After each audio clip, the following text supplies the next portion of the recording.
Hi! నిన్న అంటే మంగళవారం రాత్రి జరిగిన ఎపిసోడ్‌లో 'బిగ్ బాస్' హౌస్‌లో మొన్నటి నామినేషన్‌ల పర్వం కంటిన్యూ అయ్యింది.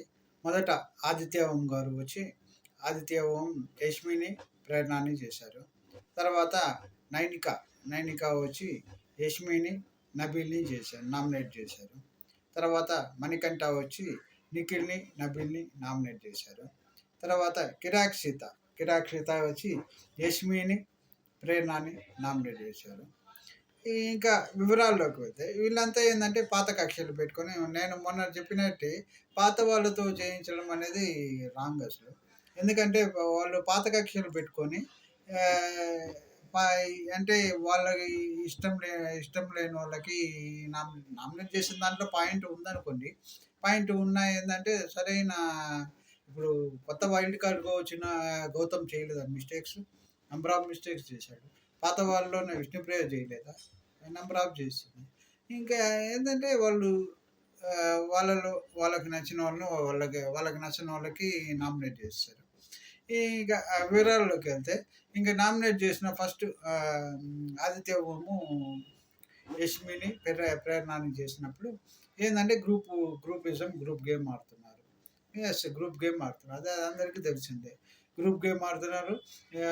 వాళ్ళలో వాళ్ళు గొడవ పడ్డా నెక్స్ట్ నామినేషన్‌లో నీ పేరేస్తాను అన్నా గానీ తర్వాత ఏందంటే వాళ్ళ నామినేషన్‌లో వాళ్ళకి నామినేషన్ వేయరు. వాళ్ళేందంటే ఆహ్, అప్పటికప్పుడు కాంప్రమైజ్ అయిపోయి ఒకటైపోతారు. ఆ కర్ణాటక బ్యాచ్ మొత్తం ఒకటైపోతారు. ఆహ్, ఇలా గ్రూపిజం కట్టి ఇక్కడ ఏమొస్తుందంటే కర్ణాటక బ్యాచ్, ఈ కామెడీ బ్యాచ్ అన్నట్టు అయిపోతుంది. వాళ్ళకి సపోర్ట్‌గా ఎళ్ళే తోక బ్యాచ్ ఆ విష్ణుప్రియ, లేకపోతే ఇంతకుముందు ఉన్నట్టు హరితేజ, ఆహ్, నైనిపా అనే వాళ్ళు ఉండేవాళ్ళు. ఆహ్, మొదట్లో కొంచెం వైల్డ్ కార్డ్‌లోళ్ళు రాకముందు ఏందంటే ఈ గ్రూప్ గేమ్‌లు ఆడేవి తక్కువగా ఉండేది గానీ, హ్మ్, ఈ ఇప్పుడు రాను రాను గ్రూప్ గేమ్‌లు బాగా పెరిగిపోయింది. ఈ యషిమి అయితే ఘోరంగా. అసలు ప్రేరణనైతే ఒకానొక టైంలో ప్రేరణ పృథ్వీ ఆడేటప్పుడు సంచాలకులుగా ప్రేరణ ఉన్నటప్పుడు ప్రేరణ సరైన తీర్పు చెప్పలేదని ఈ తక్కువ సంచలక ఏం గొప్ప అసలు ఆడింది పృథ్వీ, సంచాలకుడు ప్రేరణ అయితే ఆమెకెందుకొచ్చింది బాధ? ఆమె ఏందంటే చాలా ఒక విధమైన వింత ప్రవర్తనతో ఏందంటే తను గెలవాలి, లేదా తను సపోర్ట్ చేసేవాళ్ళు గెలవాలి. లేకపోతే గెలిచినా ఆమె వింత ప్రవర్తన, డాన్సులు, వికృత డాన్సులు. ఏందంటే ఒక సైకోలాగా. ఆ మాట యూజ్ చేయడం మంచి పద్ధతి కాదనుకోండి. అయినా గానీ తన ప్రవర్తన చూస్తే ఇంకా చెప్పాల్సొస్తుంది. అటువంటి ఏందంటే ఇప్పుడు అందరు కంటెస్టెంట్లు సమానమే. అందరు కంటెస్టెంట్లు ఎవరు బాగా ఆడితే వాళ్ళకి సపోర్ట్ చెయి. సరే నీ ఫ్రెండ్ కాబట్టి నీకు సపోర్ట్ చెయి. తప్పు లేదు. కానీ ఆ వికృత ప్రవర్తన ఈ సంచాలకులైతే ఒక్క ఫేవరిజం చేత తప్పు చేస్తే చెప్పేస్తారా? అంటే ఏమని చెప్పాలని పోర్ట్రేట్ చేస్తున్నావు నువ్వు? అది ఇంకా ప్రేరణ కూడా గ్రూపిజమే. గ్రూపిజమే కొంచెం సంచాలకులుగా ఉండేటప్పుడు కొంచెం హానెస్టీ కనిపిస్తది. నిజాయితీ కనిపిస్తది. ఇంకా మిగిలిన టైంలో అంతా ఒకటే సేమ్ ఇద్దరు దుందుదుందే. ఈ ప్రేరణ అయితే అగ్రెసివ్ వచ్చినప్పుడైనా మాటలు దొర్లిపోవడము అసలు ఆమె కూడా వింత ప్రవర్తనలు చేస్తది. అబ్బో! అంటే ఇప్పుడు ఒక దో ఈ తిండి విషయంలో ఆహ్, అంటే రాంగ్ జరిగితే చెప్పడం అనేది అది వేరే విషయం. తిండి విషయంలో దోస అడిగాడు. దోస నిఖిల్ వచ్చి దోస అడిగాడు. దోస వేయొచ్చు కదా! ఎ ఆ విష్ణుప్రియ దోస అడిగింది. దోస వేయొచ్చు కదా! అంటే ఆ మూమెంట్‌లో ఏందంటే తిండి విషయంలో నీది కాదు. ఏందంటే అందరూ తినాలి. అందరూ బాగుండాలి. అందరూ తినితేనే అందరూ యాక్టివ్‌గా పార్టిసిపేట్ చేస్తారు టాస్కుల్లో. ఏ ఇంకా ఆ ప్రవర్తన చేయడం మంచిది కాదు. ఇంకా తర్వాత వచ్చిన నైనిక, నైనిక ఉండి ఆహ్, యష్మిని, నబీల్‌ని చేసింది. యష్మిని ఎందుకంటే తను మొదట్లో ఉన్న ఫైర్ లేదు. ఏందంటే మొదట్లో ఇప్పుడు గ్రూపిజం కట్టుకుంటా గేమ్‌లో కనిపించడం లేదు. టాస్క్‌లే కనిపించడం లేదు. అన్ని పాయింట్లు ఓకే. నబీల్‌ని నబీల్ సేమ్ పాయింట్. సేమ్ అంటే మొదట్లో నబీల్ నిజంగా మొదట్లో చాలా బాగుంటాడు. మొదట్లో పర్ఫెక్ట్‌గా ఎవరితో గ్రూపిజం లేకుండా ఇప్పుడేందంటే గ్రూపిజం కాదు. ఆహ్, సేఫ్ గేమ్ ఆడుతున్నాడు. సేఫ్ గేమ్ కూడా ఎలా అంటే వాళ్ళ దగ్గరికెళ్ళి నేను నిన్ను టార్గెట్ చేయను. నీ పైకి అంటే ఆహ్, నీ పైకి రాను. నీ పైకి రానంటే గేమ్‌లో నిన్ను ఏందంటే నీకు హెల్ప్ చేస్తాను అన్నట్టు ఒకరి దగ్గర ఒకటి చెప్తున్నాడు. ఇంకోటి దగ్గర అదే చెప్తున్నాడు. తన వైపుకు లాక్కుంటున్నాడు. కానీ ఎక్కువ కర్ణాటక బ్యాచ్‌తోనే ఉంటున్నాడు. కర్ణాటక బ్యాచ్‌తో ఉండడం ఉండ ఉండొచ్చు. కర్ణాటక బ్యాచ్ అనే లేదు. ఎవరితోనైనా ఉండొచ్చు. అసలు బ్యాచ్‌లో ఏముంది? బ్యాచ్‌లు కర్ణాటక బ్యాచ్ అని చెప్తే అక్కడ పార్షియాలిటీ వచ్చేస్తుంది. పార్షియాలిటీ అంటే ప్రాంతీయ తేడా వచ్చేస్తది. అది చాలా రాంగ్ అది. ఎందుకంటే ఇది 'బిగ్ బాస్‌కి' అవసరమే అనుకో. ఎందుకంటే వాళ్ళకి ఇలాంటివి జరిగితేనే, ఇలాంటి గొడవలు జరిగితేనే వాళ్ళకి ఏమన్నా కాంట్రోవర్సీ అయితేనే వాళ్ళకి పేరొస్తదనుకుంటారేమో. ఇంగా తర్వాత మణికంఠ వచ్చి నబీల్‌ని చేశాడు. నిఖిల్‌ని చేసి ఆహ్, నెగెటివ్ పాయింట్స్ ఏం కాదు గానీ వాళ్ళలో ఉన్న మొదట్లో చాలా ఇదిగా చేసేవాడు నిఖిలు. ఇప్పుడేందంటే ఆ ఫైర్ లేదు. ఇయన్నీ కామెంట్స్ వచ్చి గేమ్‌లో ఆడటం, టాస్క్‌లు చేయడం తగ్గిపోతుంది. ఇంకా వాళ్ళ అమ్మగారు వచ్చినప్పుడు కూడా చెప్పారు. వైని, బీని దూరంగా ఉంచు అని. ఇంక ఇవన్నీ ఏందంటే ఆహ్, ఇంతకుముందున్నట్టు ఒక ఫిజికల్ టాస్కే ఒకటే చేసేవారు. లాజికల్ గేమ్ ఆడేవాళ్ళు. అసలు పృథ్వీ అయితే ఘోరం. పృథ్వీ గురించి ఎవడు అంత నెగెటివ్ పాయింట్స్ ఏమని చెప్పట్లే. ఎందుకంటే అతను ఆడే తీరు ఏ ఏది మంచిది కాదు.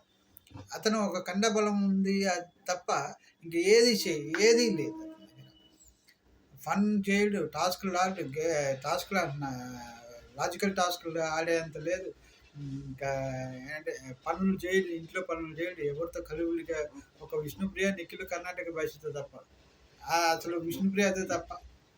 విష్ణుప్రియ, యష్మి, నిఖిల్. అంటే ఈ మంచిది గాదు. మంచి పద్ధతి గాదు. ఈ వాళ్ళ ఇష్టం వచ్చినట్టు నబీల్ గూడా అంతే. నబీల్‌కి గూడా కొంచెం మంచి పాయింట్స్ చెప్పి వాళ్ళని మోటివేట్ చేసినట్టు చేశాడు. అంతేగాని ఇంక తర్వాత కిరాక్ సీత వచ్చి యష్మికి ప్రేరణ అని చేసింది. యష్మికి చేసి నిఖిల్‌ని టార్గెట్ చేసింది. నిఖిలు నిన్ను లవ్ అని డ్రామాలో ఇరికిచ్చేస్తుంటే నువ్వు వచ్చేయొచ్చు కదా అన్నట్టు యష్మికి సపోర్ట్. ఎందుకంటే తను కూడా నిఖిల్‌కి ప్రపోజ్ చేసినట్టు చేసింది కాబట్టి. తను ఇష్టపడింది నిఖిల్‌ని. అంటే నిఖిల్‌ని ఇష్టపడింది. తను ఏందంటే సున్నితంగా ఏందంటే ఎవరికీ అవునని చెప్పలేదు. ఎవరికీ లేదని చెప్పలేదు. ఏందంటే ఇప్పుడు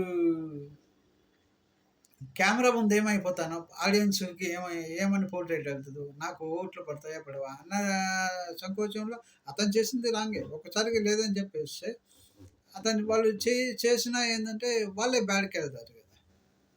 ఇప్పుడు ఆమె ఉంది ఈ విష్ణుప్రియ. ఈయన వద్దు అంటున్నా గాని కాళ్ళు పట్టుకుంటది, ముద్దు పెడుతది, ఇగ హగ్ చేసుకుంటది, కాళ్ళు లేసులు కడుతది. ఇంక ఏందంటే ఒక యావలో ఉంది. తీసుకుంటే ఏమనట్లేదు నన్ను. నాగార్జున గారు ఏమనరు. ఎందుకంటే ఈ ఇంకెవరన్నా అయితే ఈ పాటికి ఏకి పడేసేవాడు నాగార్జున గారు. గేమ్‌లో డల్‌గా ఉన్నా గాని అడిగి నైని న నై నైనికాని అడిగారు. తర్వాత నబీల్‌ని అడిగారు. గేమ్‌లో డల్ అయిపోయావు నువ్వు అసలు కనిపించట్లేదని. ఎక్కడున్నావు నైనిక అంటే ఇప్పుడు విష్ణుప్రియ కనిపిస్తుందా? ఏ గేమ్‌లో ఆడింది? ఏ గేమ్‌లో ఆడలేదు. ఒక వీకెండ్‌లో నాగార్జున గారు వచ్చి ఫుల్ ఫైర్‌లో ఉంటది. ఫుల్ ఫైర్ కాదది. ఫుల్ అటాక్ అంటే ఎవరు తెలిసిన వాళ్ళొస్తే, మనకు కావాల్సిన వాళ్ళొస్తే వాళ్ళ ముందు ఎలా ఉంటాం అంటే భయం లేదు. ఇప్పుడు వీళ్ళందరినీ నిలబెట్టి నామినేషన్‌లో ఉన్నోళ్ళని అడుగుతుంటే కొంచెం భయపడుతుంటారు. అది ఏమంటారు అని. ఆమె ఏం నారాయణ, నారాయణ అంటే అంటే ఎంత జోకిల్‌గా అయిపోయిందంటే ఆమెకి, వాళ్ళ ఇంట్లో ఫంక్షన్ జరుగుతున్నట్టే. ఇంట్లో ఫంక్షన్ జరుగుతున్న వాళ్ళ నాన్నొచ్చినప్పుడు వాళ్ళ నాన్న సలహాలు ఇచ్చినా, వాళ్ళ నాన్న సలహాలను కూడా తీసి పారేసింది. నేను బాగా ఆడుతున్నాను నాన్న ఇంత బాగా అంటే నువ్వు ఎట్ట చేస్తున్నావు అనేది కొంతమందిని బయట యూట్యూబర్స్‌ని వాళ్ళని ఫాలో ఫాలోయింగ్ పెట్టుకొని వాళ్ళతో డీల్ కుదుర్చుకొని నువ్వేదో సేఫ్ అవుతున్నాను. నేను ప్రేక్షక దేవుళ్ళు, మా పూర్వీకులు ఆశీర్వాదం, ప్లానిటరీ మోషన్స్, ఈ తొక్క తోలు అని చెప్పడం కాదు. గేమ్ టాస్క్‌లాడి బాగా ఎంటర్‌టైన్ చేసి, ఎంటర్‌టైన్ లేకపోయినా ఎంటర్‌టైన్ సభ్యుల్లో అందరితో కలిసి ఉండి, హౌస్‌లో పనులు చేస్తూ, పనులు ఏ పని చేసింది కనిపియలా. తినడమే. తినడం కాలు ఊపుతా, కాలు ఒక్క నిమిషం కూడా అదే అదే అలవాటైతే వీకెండ్‌లో ఎందుకు ఒప్పు? అంటే అహంకారం. ఏదో జోకిల్‌గా. నేను సెలబ్రిటీ కాకపోతే, నేను అంత ఇది కాకపోతే నన్ను 'బిగ్ బాస్'కి ఎందుకు పిలుస్తారు? 'బిగ్ బాస్'కి పిలిచింది ఇంకా సెలబ్రిటీ అవ్వమని. నీ మంచితనం చూపించి, నువ్వు కప్పు గెలుచుకొని విన్ అయ్యి, కప్పు గెలుచుకొని రా అంటే అని నవ్వుతుంది వాళ్ళ నాన్న అంటే. అంటే కప్పు గెలుచుకోవడానికి రాలా. ఈడ ఓయో రూమ్‌లో చేసినట్టు చేసి హ్యాపీగా ఎంజాయ్ చేసి పోవచ్చు. 100 రోజులు డబ్బులు ఇస్తారు. డబ్బు ప్లస్ ఇది దొరుకుతుంది. అంటే చాలా తప్పది. చాలా రాంగ్. ఎందుకంటే బయట చూసే ఈ పేరెంట్స్ కూడా ఈ పంపించాలా అమ్మాయిని 'బిగ్ బాస్'కి. ఈ 'బిగ్ బాస్' కూడా అలాగే డైరెక్టర్లు 'నాగార్జున' గారు కూడా అలాగే ఉన్నారు. ఇలాంటివి చేసే వాళ్ళని ఇంకా అడుగుతున్నారు. వాళ్ళు ఎంకరేజ్ చేయబట్టే కదా ఇవన్నీ జరుగుతది. యష్మి ఉంది. యష్మి పబ్లిక్‌గా ఏందంటే ఆవిడ తాగితే ఇట ఎక్కి పెగ్గులా ఒక సిగ్నేచర్ చెప్పేస్తా ఇట్లా చేస్తదంట. అంటే అది వాళ్ళ ఫ్రెండ్స్ చెప్పారనుకో దాన్నేందో కట్ చేసేయాలి. డైవర్ట్ చేసేయాలి. దాన్నే పోర్ట్రేట్ చేసి ఇప్పుడు వాళ్ళ నాన్నగారు మొన్నటిదాకా మాట్లాడలేదంట. ఏ మొన్నొచ్చారు. ఇంతకుముందే 'బిగ్ బాస్'కి వచ్చేదాకా మాట్లాడలేదంట. మొన్నొచ్చారు. వీకెండ్ అవర్స్ వచ్చారు. వీకెండ్‌లో వచ్చినప్పుడు నువ్వేందంటే దాన్ని టాపిక్ బయటికి తేకుండా పద్ధతిగా ఉండడం ఆయన చూస్తే ఏమనుకుంటారు? ఇదే చేస్తదా రోజంతా బయట. హౌస్‌లో దొరికినా చేసేది. అంటే ఆయన ఒకవేళ కామ్‌గా అయిపోయినా క్యాజువల్‌గా తీసుకున్నా బయట జనాలు ఒక్కొక్కరు అడుగుతారు కదా! ఎంత నామోషీగా ఉంటది. అది ఆలోచించట్లా. సరే ఓకే. ఎనీహౌ అది వాళ్ళ పర్సనల్ విషయాలు. దాని గురించి మనం అంటే హౌస్‌లో 10 మంది, కోట్ల మంది చూస్తారు. కోట్ల మంది చూసేటప్పుడు మనమేంటి, మన హావభావాలేంటి, మన ప్రవర్తన ఏంటి అనేది చూసుకుంటే అది మంచిదది. అది ఏ విధంగా నీ గురించి వాళ్ళ అభిప్రాయం చేంజ్ చేసుకోవడానికి అవకాశం ఉంటది. మంచి అభిప్రాయం కానీ రావాలి. ఇంకా 'కిరాక్ సీత' అదే నిఖిల్‌నే టార్గెట్ చేసింది. నిఖిల్‌నే అంటే అతను సేఫ్ సైడ్ అయిపోతున్నాడు. బయటికేమో నువ్వే చెప్పింది నువ్వే వెళ్తున్నావు. నువ్వు వెళ్ళకపోతే అతను నీ దగ్గరకొచ్చి చెప్పినప్పుడు అతనే బ్యాడ్ అవుతాడు. ఇప్పుడు బ్యాడ్ అవుతున్నా అతనే. అతన్నే పోర్ట్రేట్ చేసి నలుగురు ముగ్గురు కలిసి వచ్చి అతనికే నామినేట్ చేస్తూ ఇదే పాయింట్ అడుగుతున్నారు. అంటే ఏందంటే తప్పు ఈమె చేసి అతనేంది చెప్పలేదు సమాధానం. సమాధానం చెప్పలేదు. అతనికి ఇష్టం ఉన్నట్టే అతను కామ్‌గా మూవ్ అవుతున్నాడు. అతను తప్పే. తప్పు ఉంది. కాకపోతే మేజర్ కారణం ఈమె కదా! ఈమంటూ లేకపోతే అసలు సిట్యుయేషనే జరగదు కదా! అతను వెంటపడ్డాడనుకో అతను అప్పుడు మెయిన్ కారణం అవుద్ది. ఓకే. ఎనీహౌ నామినేషన్‌లో ఇప్పటి వరకు ఉన్నవాళ్ళు ఎవరు అంటే ప్రేరణ, యష్మి, నిఖిలు, పృథ్వీ, నబీలు. వీళ్ళలో బయటికి వెళ్ళేది ఎవరు? బయటికి వెళ్ళేది ఐ థింక్ యష్మినే ఎళ్తారు. ఐ థింక్ అది 100% యష్మినే ఎళ్తారు. యష్మి కాకుండా పృథ్వీ ఎళ్తే బాగుంటది అనుకుంటున్నాను నేను. ఎందుకంటే అతని ప్రవర్తన, అతని బిహేవియర్ వరస్ట్‌గా ఉంది. ఇంకా వరస్ట్‌గా తయారవుతున్నాడు. అసల కన్నబలంతో ఏం చేస్తాడంటే ఈ రేపు రేపో ఎల్లుండో జరగబోయే ఈ మెగా చీఫ్‌కి ఏదో టాస్క్ పెట్టారు. ప్రోమో చూసాను. ఈ అంత ఫిజికల్ అయిపోతున్నారు. ఫిజికల్ అంటే అసలు ఇష్టం వచ్చినట్టు చేసేస్తున్నారు. అసలు లేడీస్ లేదు, జెంట్స్ లేదు. అబ్బా! చాలా టూ మచ్. వరస్ట్ ఫెలో ఆ పృథ్వీ. నేను ఖచ్చితంగా చెప్పగలను. Worst fellow. అంత వరస్ట్ ఫెలోని అంటే మూర్ఖత్వం. మూర్ఖత్వంతో చూసిన మొండితనం అంతా కలిసి నెగెటివ్ పాయింట్స్ అన్నీ ఉన్నాయి అతనికి. ఈ నామినేషన్ అయిన వాళ్ళలో యష్మినే 100% బయటకెళ్తారు.